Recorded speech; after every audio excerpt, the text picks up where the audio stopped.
Good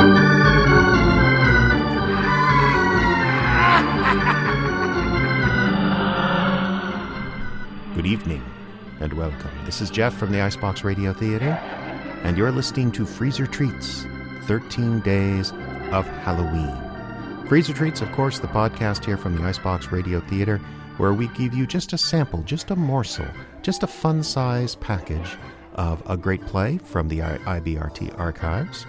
And 13 Days of Halloween is a special promotion we're doing this October. Normally a weekly series, we're going to do one Freezer Treat each and every weekday leading up to Halloween weekend, 13 altogether. And the first play we're going to feature on 13 Days of Halloween is not a very old one, but one we're very proud of. It's entitled Vacant, and it was part of the Aurora Borealis series on Frozen Frights in 2020, and it was the only independently produced audio drama fiction or podcast fiction play to be nominated for an Ambie Award in the inaugural Ambies from the Podcast Academy. We were up against people from Wondery and also from all kinds of famous companies. Spotify was in there, and I believe the CBC had a nominated podcast. But we were the only itsy-bitsy little company that got nominated, and this was the play. And we think it's pretty scary and also very well done, if I say so myself, especially the performance from the lead, Trelawney Erwin. So Vacant is the story of a woman who finds herself in a mysterious room being interviewed by a man who represents very shadowy forces, who seems to know a lot about her. She has lived in a derelict neighborhood next door to a broken-down house that once belonged to a serial killer. And this is her girlhood home, I should say. She's been obsessed with this killer since she was a little girl, and something has most recently happened. I'm not going to tell you what it is, but because obviously the point here is to encourage you to follow the links at the end of the episode and go check out Vacant on the Aurora Borealis podcast feed. But before I tell you about that, let's give a listen to a sample from Aurora Borealis, Vacant. Let's go back. Let's go back to the moment you entered the house. Okay. The moment you crossed the threshold. What were you thinking? I don't know. You had to have been thinking something. I don't know. Carrie, you lived next to that place your entire life. You are obsessed with the Icebox Strangler. You have no life beyond him. I work. They've threatened to fire you many times, but they're having a difficult time keeping staff.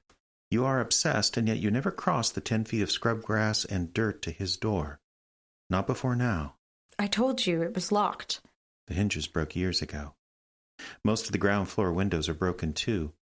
You could have walked into that house whenever you wished. Why now? I don't know. Carrie, you are a shut-in. You are a person with no life outside the stained and peeling walls of your own house. You have lived next door to the Icebox Strangler for 20 years. He has been safely locked up for 17 of those years. No one is protecting his house. No one would care if you went inside. But for 17 years, you didn't. Why did you today? The wasps. What? I said the wasps. What wasps? There are wasps. Paper wasps in Al's house. All right, what is that? I don't want to talk about this. I think we should. No. Now, if you look in the show notes of this podcast episode, you'll find a direct link to Vacant, which is part of the Aurora Borealis podcast feed, as well as a link to Aurora Borealis, which originally appeared as part of the Frozen Frights podcast, but now has been moved over to its own feed, so you can enjoy all the plays in that series. Don't want to give anything away, but they are a good listen for this time of year. It's basically an anthology series, a number of very different plays, but there are threads running through that which all come to fruition at the end, so I strongly encourage you to go ahead and check it out.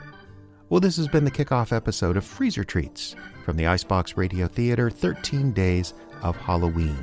I'll be back tomorrow with something else that we unearthed from the archives of the Icebox Radio Theater.